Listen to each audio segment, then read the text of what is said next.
स्वरूपं चिदानन्दकन्दं जगत्सम्भवस्थानसंहारहेतुं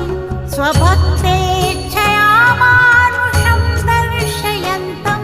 नमामीश्वरं सद्गुरुं साईनाथं भवद्ध्वान्तविध्वंसमार्तण्डमीड्यं मनोवागतीतं मुनिर्ध्यानगम्यं जगद्व्यापकं निर्मलं निर्गुणं त्वां नमामीश्वरं सद्गुरुं साईनाथं